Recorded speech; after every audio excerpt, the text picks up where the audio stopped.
Имената на моите гости може да видите в една голяма, хубава, традиционна вече изложба. Това е изложбата на Националната художествена академия и на творбите на нейните бакалаври. Може да я видите в галерийните пространства на Шипка 6. А сега казвам добре дошли на Никола Иванов, на Мария Налбантова и на Елемак Георгиев. Здравейте! Здравейте! Радвам се, че сте тук. И ние се радваме. Бързам да ви поздравя, защото и тримата имате за какво да бъдете поздравени. Освен за завършването и за отличията, с които тръгвате в своя път. Отличията на тази изложба на бакалаврите. Никола Иванов получи голямата награда.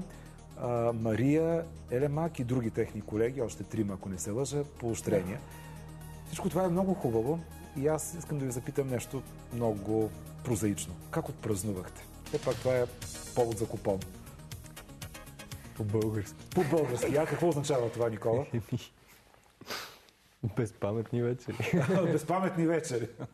Аз бях в този момент на морето, тъй като откривахме с още 3 момичета една изложба, която беше в рамките на фестивала във Варна за младеж. Той е младежки фестивал за изкуство.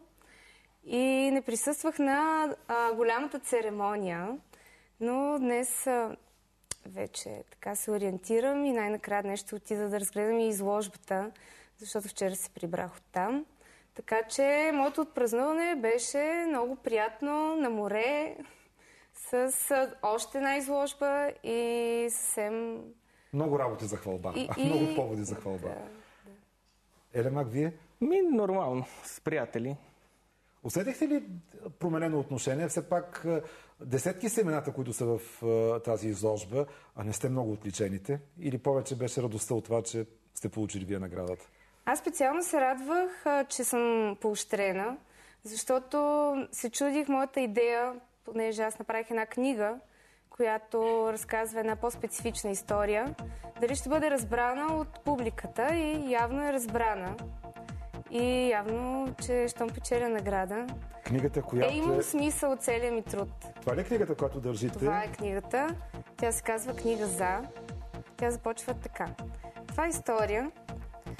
Това е приказка за една мечка, която чете книжка, в която се разказва... Се разказва за един октопод, който чете книжка, в която се разказва за един заек, който чете книжка, в която се разказва за една катерица, която чете книжка, в която се разказва за едно колибри, което чете книжка, в която се разказва за... И в центъра на книгата, това е кулминацията, като седиш самия ти, четящия. Всъщност книжката разказва за самия теб. И после продължава така. Колибрито затвори своята книжка, катерицата затвори своята книжка, зайка затвори своята книжка, октопода затвори своята книжка, мечката затвори своята книжка и Мария затвори своята книжка. Четящия. Моята книжка... Вече се свърши работа по тази книжка. Свършила работа. На вас ви предстои едно пътуване до Виена, ако не се лъжа. Ние двамата ще ходим.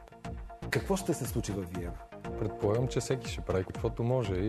И накрая ще има някаква изложба. Да, значи, доколкото разбрах аз, започва с изложба на дипломните ни работи, на всички, които сме номинирани. След това е самия въркшоп, в който обменяме опит и всеки си работи неговата специалност и накрая правим изложба след въркшопа с работите направени там.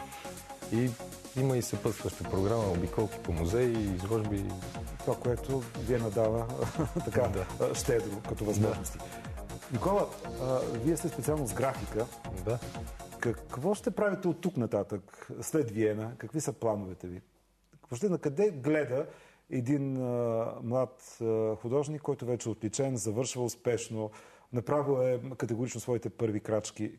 За какво мислите? На къде се насочвате? Как да имам възможност да продължавам да го правя? А какви са тези възможности? Доходи. Доходи, това е добре. Има ли реални възможности това да се случи? Реални очертания на вашите мечти за доходи? Има, да, но не са свързани с тази специалност, за съжаление. Не са свързани с тази специалност? Да. Но по-приложно трябва да се насочим, защото Вие сте специалност дизайн за порцелан и стъкло, нали така? Може би в една област, която е малко по-приложна, ако се съгласите с мен, по-ясни са очертанията на възможните ангажименти. Да, по принцип да.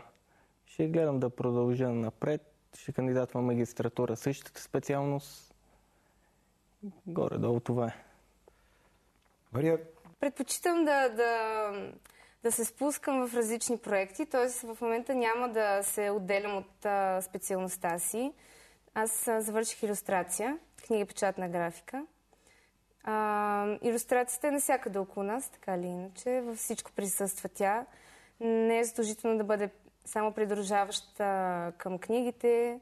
Тя е навсякъде около нас. Така че ще гледам да се впиша в различни сфери и да започна да работя по различни проекти. Ако търсиш нещо, има къде да го откриеш. Естествено, в България е малко по-трудно. Но все пак е възможно. Но все пак, да, възможно и това е важно. Трябва това нещо да се случва. Все пак, нали, затова сме млади, силата. Радвам се да го чуя това нещо и добре го казвате, но този въпрос, който аз често задавам на моите събеседници, особено когато са млади хора, го задавам от години. Привлича ли ви работа в чужбина? Мислите ли да търсите другаде своя път или смятате, че макар и трудно, както казахте вие, и тук възможности има? Ами аз не мисля да търся своя път. Пътя така или иначе ме открива. По-скоро трябва да се поеме някакъв път и той сам те води към различни неща. Така че, естествено, ако открия нещо, което да ме заинтригува и да намеря смисъл в него в чужбина, разбира се, че да. Аз бях на една програма Еразъм, която е към Художествената академия и към всички университети, предполагам. И е страхотно да се получи някакъв такъв опит извън България, да видиш как функционира една друга система на образование и не само на образование, как функционира системата на съществуване и въобще в изкуството, какво се случва на различните места. За мен беше изключително ценно, интересно, така че за чужбина, разбира се, че да. Все пак изкуството не е определено в граници, то функционира на различни места, еднакво според мен. Хората трябва да бъдат отворени към него и това се случва, може би, малко по-добре извън България, но трябва да се стремим и тук да започне да се развива все по-добре и по-силно. Уверено звучат думите, които чухме от Мария. Споделяте ли ги? Да, но аз съм си националист и мисля, че би трябвало да почнем да се развиваме и в нашата страна, но по всякакви имаме проблеми, народа гледа да избяга, да се развива. По-благоприятно е навън, отколкото в нашата страна, но аз ще гледам да си остана тук и да се развивам главно тук. Аз съм на мнение, че временно пребиваване в чужбина само може да ни помогне. Само може да помогне, да. Но е временно. Временно, разбира се. България е като някаква опорна точка. Имаме някакъв дълг към тук, малко или малко. Но въпреки всичко, пътя също е важен. Радвам се, че го чувам от вас. Желая ви успех. Желая ви много хубаво лято с море, с Виена, с равнини и с добри скорошни възможности да работите.